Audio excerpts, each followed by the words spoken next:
Amadas do Senhor Jesus, mais uma vez a paz de Cristo a todas vocês. Retornamos com mais um estudo do nosso livro Campo de Batalha da Mente, de Joyce Meyer. Livro este que tem edificado a minha vida e tenho certeza que tem edificado a sua vida também. Estamos hoje no 16º áudio, dando continuidade ao capítulo 13, um capítulo extenso que estamos gravando em alguns áudios, mas o Senhor tem nos abençoado grandemente através da leitura deste livro. Vamos lá dando continuidade? Então, áudio 16, capítulo 13, continuando.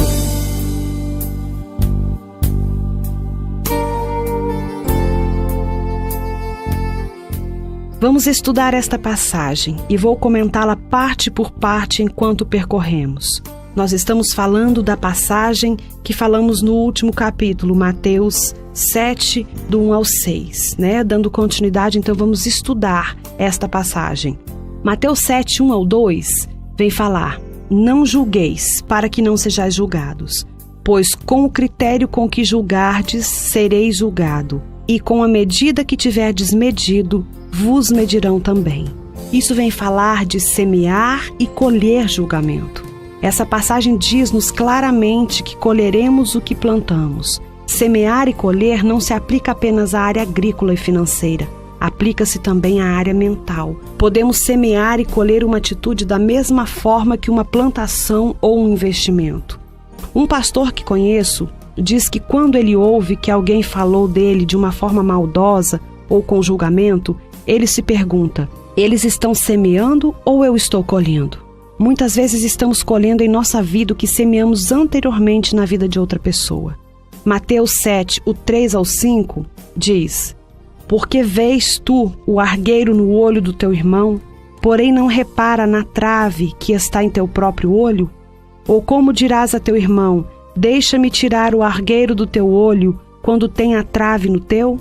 Hipócrita, tira primeiro a trave do teu olho, e então verás claramente para tirar o argueiro do olho do teu irmão. O diabo ama manter-nos ocupados, julgando mentalmente as falhas dos outros. Dessa forma, jamais vemos ou lidamos com o que está errado em nós. Não podemos mudar os outros, apenas Deus pode. Não podemos mudar a nós mesmos, mas podemos cooperar com o Espírito Santo e permitir que Ele faça a parte dele. O primeiro passo para qualquer liberdade, entretanto, é encarar a verdade que o Senhor está tentando nos mostrar. Quando temos nossos pensamentos e conversas focadas no que está errado com todos os outros, estamos geralmente sendo enganados sobre nossa própria conduta. Portanto, Jesus ordenou que não nos preocupássemos com o que está errado com os outros, quando temos tantos erros com nós mesmos. Permita que Deus lide com você primeiro, e então você aprenderá de forma bíblica a ajudar seu irmão a crescer em sua caminhada cristã. Mateus 7,6 diz: Não dei aos cães o que é santo, nem lancei antes a porcos as vossas pérolas, para que não as pise com os pés e, voltando-se, vos dilacerem. Creio que esta passagem bíblica está se referindo à nossa habilidade dada por Deus para amar uns aos outros. Temos uma habilidade, uma ordem de Deus para nos amarmos uns aos outros. Em vez disso, os julgamos e criticamos, tomando algo santo e jogamos para os cães e os porcos. Abrimos as portas para que eles sapateiem sobre as coisas santas e voltem e nos rasguem em pedaços. Precisamos entender que a caminhada do amor é proteção para nós contra os ataques demoníacos. Não acredito que o diabo possa fazer muito mal a alguém que realmente ande em amor. Quando fiquei grávida do nosso 4º filho, eu era uma cristã batizada com o Espírito Santo, chamada para o ministério e uma diligente estudante da Bíblia. Havia aprendido a exercitar minha fé para a cura. Entretanto, durante os 3 primeiros meses da gravidez, fiquei com muito enjoo. Perdi peso e energia. Passava a maior parte do tempo no sofá, nauseada e tão cansada que quase não podia me mexer. A situação estava realmente me confundindo, uma vez que havia passado maravilhosamente bem durante minhas 3 outras gestações. Embora eu fosse à igreja, não conhecia muito da palavra de Deus, então não usava minha fé efetivamente para nada. Agora, estava muito familiarizada com as promessas de Deus, e mesmo assim estava doente. E nem mesmo muitas orações de Deus e repreensão ao diabo estava removendo o meu problema.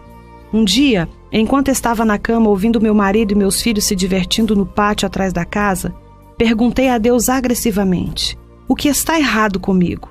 Por que estou tão enjoada? E por que não estou melhorando? O Espírito Santo me moveu a ler Mateus 7:1. Perguntei ao Senhor o que aquela passagem tinha a ver com a minha saúde. Continuei sentindo que deveria lê-la de novo e de novo. Finalmente, Deus abriu a minha memória para um evento que havia acontecido 2 anos antes. Eu havia dirigido um estudo bíblico doméstico ao qual compareceu uma jovem senhora a quem chamamos de Jane. Jane frequentou o curso fielmente até que engravidou, mas então se tornou difícil para ela comparecer regularmente porque estava sempre cansada e se sentindo mal. Enquanto estava deitada naquele dia, lembrei-me de que outra irmã cristã e eu tínhamos conversado sobre Jane, julgando-a e criticando-a, porque ela não se esforçava nas suas circunstâncias e não era diligente em vir ao estudo bíblico.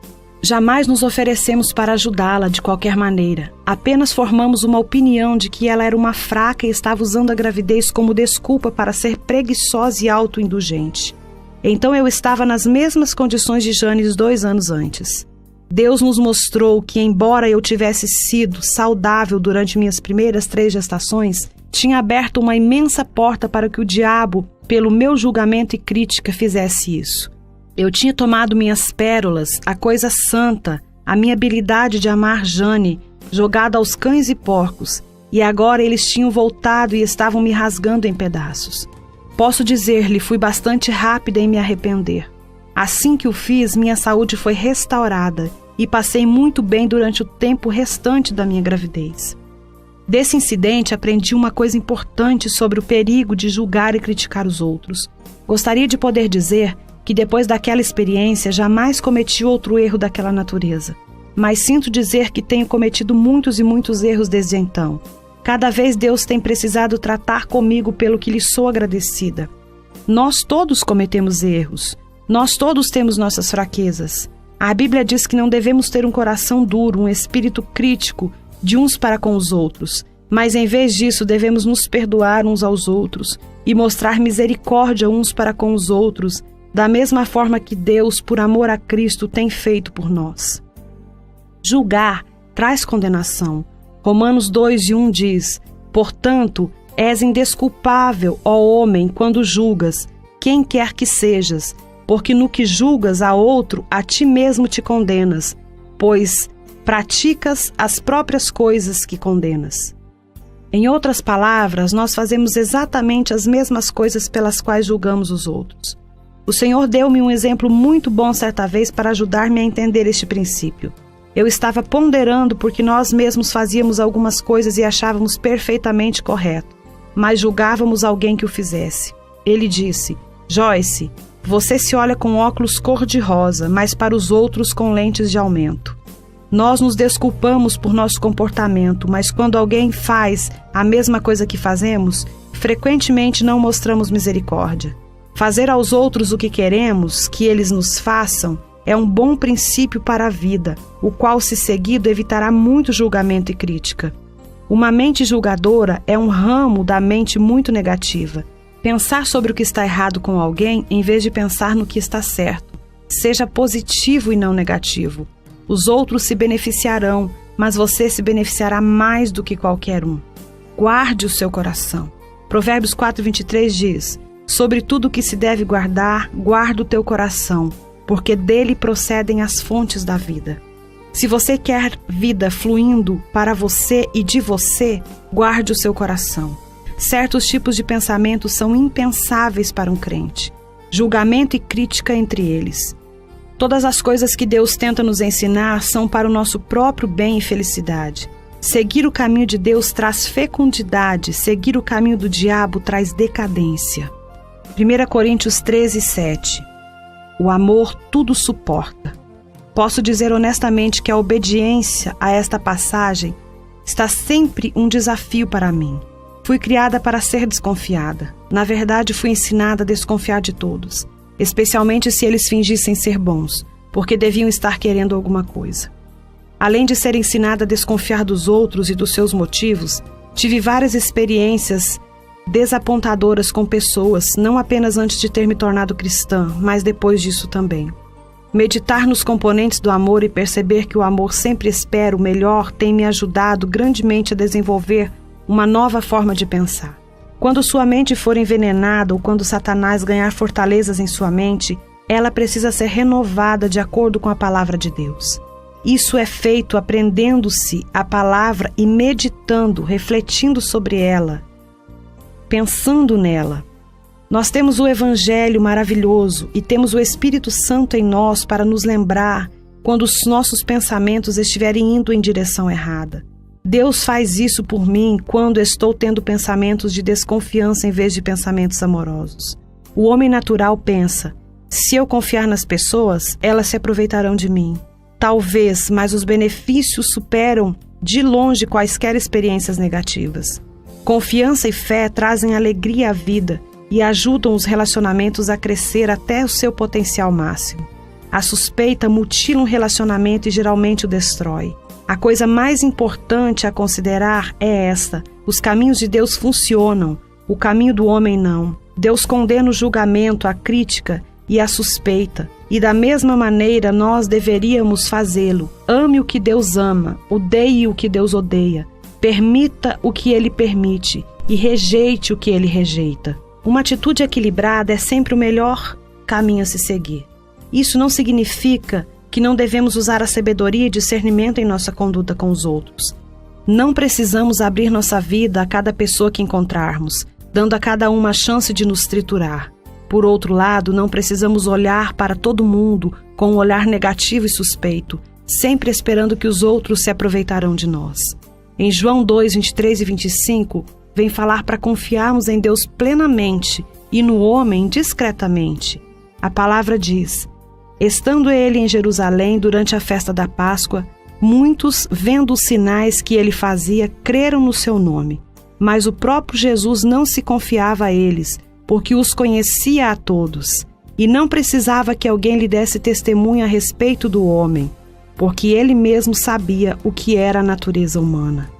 Certa vez, depois que fui envolvida em uma situação desapontadora na igreja, Deus trouxe João 2, 23 e 25 à minha atenção. Essa passagem fala do relacionamento de Jesus com seus discípulos. Ela diz claramente que ele não se confiava a eles. Ela não diz que ele suspeitava deles ou que não tinha confiança neles. Apenas explica que, como ele entendia a natureza humana, que nós todos temos, não se confiava a eles de forma desequilibrada. Aprendi uma boa lição. Eu tinha sido machucada profundamente na situação da igreja porque eu tinha me envolvido demais com um grupo de senhoras e perdi o equilíbrio. Cada vez que perdemos o equilíbrio, abrimos a porta para o diabo. A primeira carta de Pedro 5,8 diz: sede sóbrios e vigilantes, porque o diabo, vosso adversário, anda em derredor como leão que ruge, procurando alguém para devorar. Aprendi que estava me apoiando nas senhoras desse grupo e colocando nelas uma confiança que pertence apenas a Deus. Só devemos ir até aí em qualquer relacionamento humano. Se formos além da sabedoria, problemas surgirão e seremos machucados. Sempre coloque sua confiança completa no Senhor. Assim fazendo, abrirá a porta para o Espírito Santo deixá-lo saber quando você está cruzando a linha do equilíbrio. Algumas pessoas acham que têm discernimento quando, na verdade, são apenas desconfiadas. Há um verdadeiro dom do Espírito Santo chamado discernimento de espírito. Ele discerne o bom e o mal, não apenas o mal. A suspeita vem de uma mente não renovada. O discernimento vem de um espírito renovado. Ore por dons verdadeiros, não por carne que se disfarce de dons do Espírito. O verdadeiro discernimento espiritual provocará oração, não fofoca.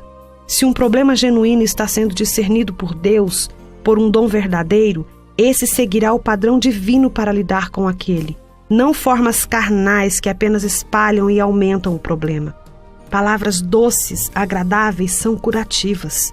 Provérbios 16, 23 e 24 diz: o coração do sábio é mestre de sua boca e aumenta a persuasão nos seus lábios. Palavras agradáveis são como favos de mel, doces para a alma e medicina para o corpo. Palavras e pensamentos são como ossos e medula, tão próximos que é difícil dividi-los. Nossos pensamentos são palavras silenciosas que apenas nós e o Senhor ouvimos, mas tais palavras afetam nosso homem interior, nossa saúde, nossa alegria e nossa atitude. As coisas que frequentemente pensamos saem da nossa boca. E é triste dizer, algumas vezes elas nos fazem parecer tolos. Julgamento, crítica e suspeita nunca trazem alegria. Jesus disse que Ele veio para que tivéssemos e desfrutássemos a vida. Comece a operar na sua mente o que Cristo tem para você e você penetrará num novo estado de vida, em nome de Jesus. Terminamos mais um áudio. Este capítulo foi bastante forte, né? Um capítulo que falou muito ao meu coração. Que Deus em Cristo Jesus abençoe sua vida. Eu quero orar por você nesta hora. Senhor meu Deus, mais uma vez estou aqui com os meus pensamentos voltados a Ti, pedindo misericórdia de Ti, Senhor, e pedindo que venha cada dia mais controlar a minha mente e o meu coração. Este capítulo me confrontou, Senhor, e eu fico alegre contigo porque a Tua palavra confronta. E onde há confronto, há mudança. Espírito Santo do Senhor, que este confronto da Tua palavra chegue a cada mulher, cada homem que ouviu este áudio, e que a Tua novidade de vida, Pai, venha estar agindo em cada mente. Que o diabo não tenha poder, que ele não tenha brechas abertas para agir na vida de ninguém, mas que nós possamos, através do Teu Espírito, do Teu discernimento certo, Pai, fazer as coisas que são corretas, mediante o que o Senhor nos ordena, para que possamos, Deus, estar fechando essas brechas e não permitindo que o inimigo tome posse da nossa mente, mas que tenhamos a mente cativa a Ti, os pensamentos Seus, e que possamos viver em novidade de vida, cada dia mais na Tua presença. Essa é a nossa oração neste dia, em nome de Jesus. Que Deus te abençoe grandemente.